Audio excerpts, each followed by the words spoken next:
Doctor जाहिदुर Rahman है, India के अंदर आए थे और उनको जाहिदुर रहमान या जाहिदुर रहमान मुख्तलिफ अंदाज से उनको पहचाना जाता है। डॉक्टर भी कई दफ़ा कहते हैं adviser on policy strategy information and broadcasting to Bangladesh prime minister Tarique Rahman.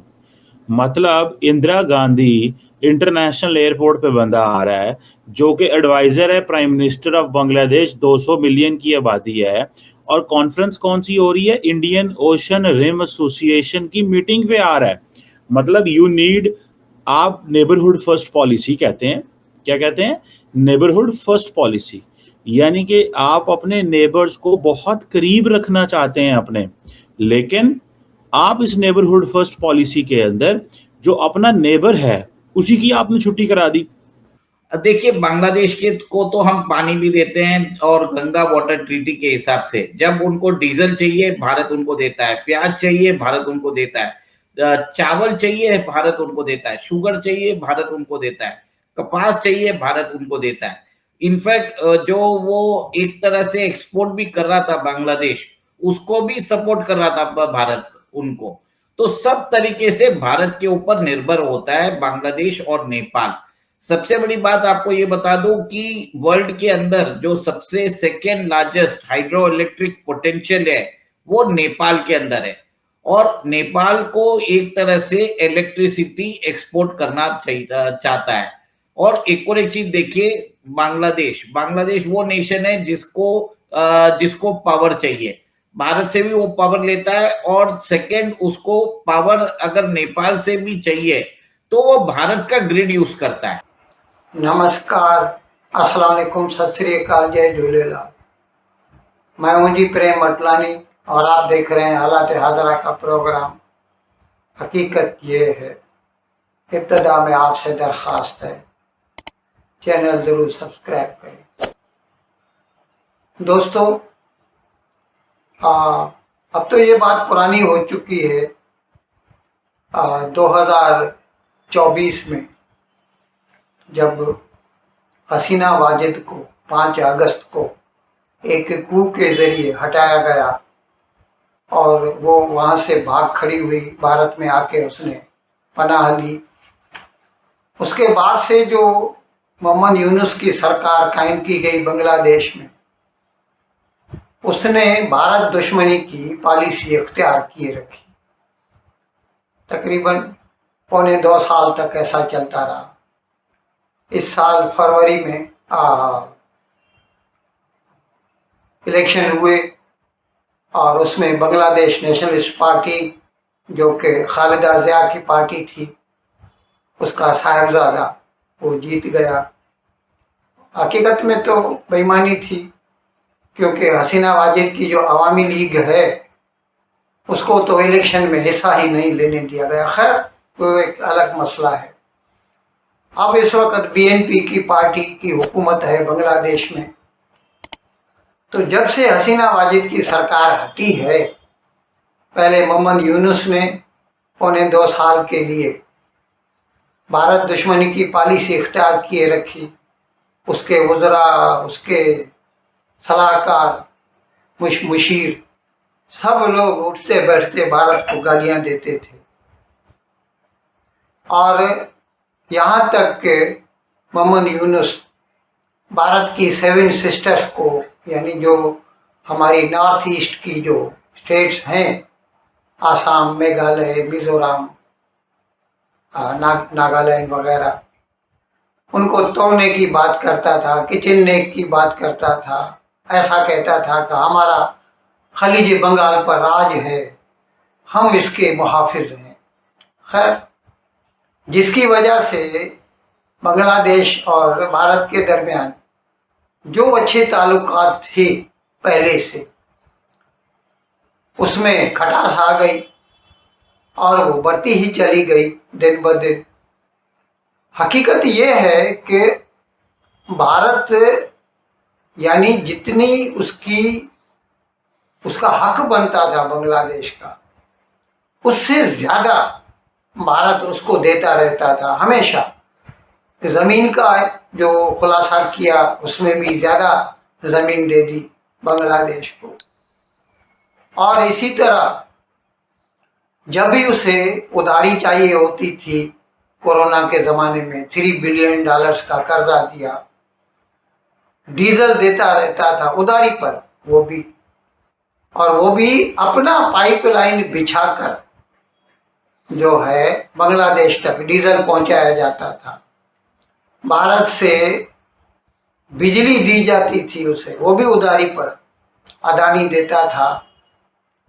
अब क्योंकि पिछली सरकार जो मोहम्मद यूनुस की थी और अभी जो तारिक रहमान की है, उसमें दोनों में अफसरान वही हैं जो भारत दुश्मनी की पॉलिसी पर गामजन हैं।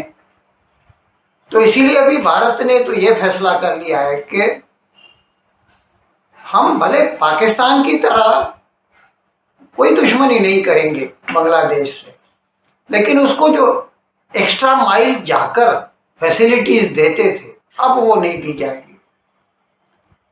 अब इस सिलसिले में जो है अभी एक मुशीर है, एडवाइजर है तारिक रहमान का, उसका नाम है जाहिदुर रहमान। ये यूं समझ लीजिए कि खुदा वास्ते का बैर था उसका भारत के साथ। ये मोहम्मद यूनुस की सरकार में भी था और उठते बैठते भारत को गालियां देता रहता था। अभी भी नई सरकार में भी वो तारिक रहमान का एडवाइजर है। तो 3-4 दिन केवल वो यहाँ भारत आया हुआ था।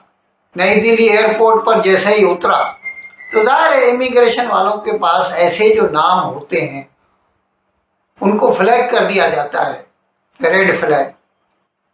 तो उससे आराम से बातचीत की गई, आप कौन हैं, क्यों आए हैं, किससे मिलना है। तो उस पर वो साहब नाराज हो गए, आप मुझसे ऐसा क्यों पूछते हैं, और फिर वो वहीं से वापस चले गए। और फिर बांग्लादेश सरकार ने इसके खिलाफ अपना प्रोटेस्ट जमा कराया भारत के पास।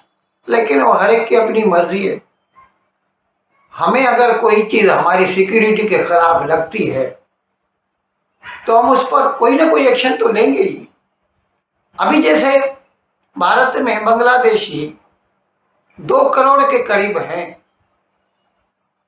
तो हम चाहते हैं, अभी ये जब तक ममता बनर्जी की सरकार थी वो तो धड़ाधड़ आने दे रही थी, झूठे उनको आधार बना के देती जैसे वो हिंदुस्तानी बन जाए वो। अब वो खुद जो ऐसे बांग्लादेशी हैं वो खुद कहते हैं, उनके पास आधार है, वो खुद कहते हैं कि मैं बांग्लादेशी हूँ, मुझे वापस भेजो। अब हम अगर उनको वापस भेजने की बात करते हैं तो बांग्लादेश को बुरा लगता है, भाई तुम्हारे आदमी हैं, तुम्हें लेना पड़ेंगे। तो अभी जैसे जाहिद रहमान की हमने आपसे बात की, तो इसी तरह एक दूसरी फैसिलिटी दी जाती थी बांग्लादेश को। वो था कि नेपाल जो है ना, वहाँ पर हाइड्रो इलेक्ट्रिसिटी बहुत बनती है, क्योंकि पहाड़ हैं, पहाड़ों से पानी गिरता है, तो कई डैम बने हुए हैं और उसके पास पावर सरप्लस है। तो भारत दोनों का भला करने के लिए नेपाल की बिजली बांग्लादेश को, बांग्लादेश में डेफिसिट है बिजली का, नेपाल में सरप्लस है, तो भारत क्या करता था कि 40 मेगावाट नेपाल की बिजली भारत के जरिए बांग्लादेश तक जाती थी। और वो उसमें भारत की जो सेंट्रल ग्रिड है वो इस्तेमाल होती थी, क्योंकि पहले वहाँ पर आती, फिर वहाँ से वही 40 मेगावाट बांग्लादेश को ट्रांसफ़र किया जाता। अब क्योंकि हमारे ताल्लुकात अच्छे नहीं रहे, बांग्लादेश बुरे भी नहीं हैं लेकिन अच्छे नहीं हैं, इतना तो हम कह सकते हैं। तो आपस में उन्होंने फैसला कर दिया, बांग्लादेश ने और नेपाल ने, कि 40 की जगह पर हम 60 मेगावाट बिजली एक्सपोर्ट करेंगे, यानी नेपाल देगा और बांग्लादेश खरीदेगा। अरे भाई, जब बिजली भारत से गुजर रही है, भारत की इलेक्ट्रिसिटी ग्रिड से गुजर रही है, तो you have to take India into confidence. पहले भारत से पूछो तो सही कि भाई तुम ये गुजरने दोगे या whether you can manage it.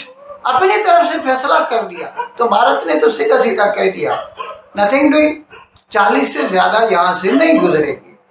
मैं समझता हूँ अगर ये पहले भारत को कॉन्फिडेंस में लेते तो शायद भारत मान जाता, लेकिन इन्होंने जो ये दादागिरी दिखाई दोनों ने, यानी बिना भारत को बताए आपस में एग्रीमेंट कर लिया और उसने बोला कि हम भेजना शुरू कर देते हैं, तो वो तो नहीं हो सकता ऐसा। कोई भी आज़ाद मुल्क अपने फैसले दूसरों को करने के इख्तियार नहीं देता, भले वो अमेरिका तक क्यों ना हो। तो इसीलिए अभी भारत ने तो वो मना कर दिया है कि ऐसा नहीं होगा। हम मानते हैं, हम पहले बहुत फैसिलिटी देते थे बांग्लादेश को, जैसा मैंने पहले अर्ज किया। अच्छा, यहाँ पर क्या होता है कि जो यूट्यूबर्स वगैरह है ना, जो पाकिस्तानी है, वो तो हर बात में हिंदुस्तान को ही दोष देंगे। वो कहेंगे हिंदुस्तान ने ये फैसिलिटी बंद कर दी है बांग्लादेश की, हिंदुस्तान का ये बंदा जो है, ओ ये जो एयरपोर्ट है वहाँ पर जाहिद रहमान को रोका गया, तो भाई इमिग्रेशन वालों का हक बनता है, वो क्वेश्चन कर सकते हैं। तुम क्या हो, अमेरिका में किसी को भी, कमल हसन को 6 घंटा बिठा के रखा था न्यूयॉर्क एयरपोर्ट पर, शाहरुख खान को बिठा के रखा था वहां पर। हर आज़ाद मुल्क को ये इख्तियार रहता है और वो अगर चाहे तो वापस भी कर सकता है उसको, अपने मुल्क में इजाज़त आने की न दे रहे। खैर, आप सुनिए भारतीय यूट्यूबर क्या कहते हैं और पाकिस्तानी यूट्यूबर क्या कहते हैं। फ्रैंक एनफ मुझे कोई एतराज़ नहीं है, लेकिन मुझे हैरानगी इस चीज़ क्यों आती है कि भाई कोई थोड़ा बहुत कुछ अपना दिखाओ यार, मतलब कोई अपनी इज्जत भी तो कमाओ। You know how to earn respect. आप एक मुल्क जो है वो इज्जत कैसे कमाता है, वो कैसे कमाता है कि चलो ठीक है, इंडियन ओशन रिम एसोसिएशन जो है उसके लिए पैनरेमान आए डॉक्टर साहब को आते ही उन्होंने छुट्टी कराई, उन्होंने 2.5 घंटे पहले क्या इतने बह जा साइड थे, डॉक्टर साहब बैठे रहे वहां पे। 2.5 घंटे बाद क्या है, ऐसा तेनों पूछा तेरे बारे ते तू हुन गुजर सकता है। तो आप समझ लीजिए कि इससे क्या है, बांग्लादेश को फायदा मिलता है क्योंकि उसको फ्री की रिन्यूएबल एनर्जी उसको अपने यहाँ पे मिल जाती है और वो एक तरह से इसी फ्री एनर्जी को दिखा के, रिन्यूएबल एनर्जी को दिखा के यूरोपियन यूनियन से कंसेशंस भी लेता है। देखिए अमर जी, ये समझने वाली बात है। अब बांग्लादेश के को हमने अलाउ किया है कि नेपाल से वो 40 मेगावाट ये जो इलेक्ट्रिसिटी है वो 2025 में एक तरह से खरीद सकता है। ग्रिड यूज होता है भारत का, और ये ग्रिड जो है एनटीपीसी और पावर फाइनेंस कॉर्पोरेशन मेंटेन करता है।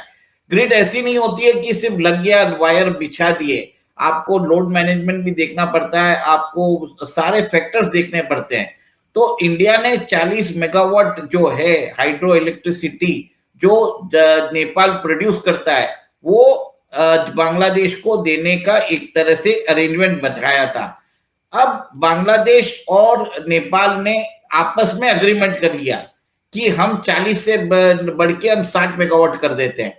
तो भारत की जो सेंट्रल इलेक्ट्रिक एजेंसी है उन्होंने उसी 20 मेगावाट को जो उन्होंने आपस में बात कर लिया और भारत को पूछा भी नहीं, इसको लेके उन्होंने मना कर दिया। वो उन्होंने बोल दिया ये पॉसिबल नहीं है।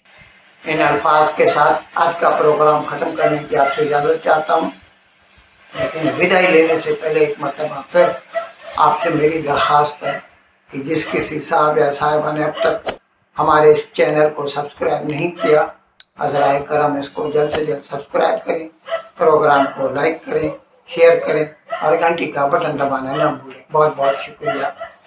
खुदा।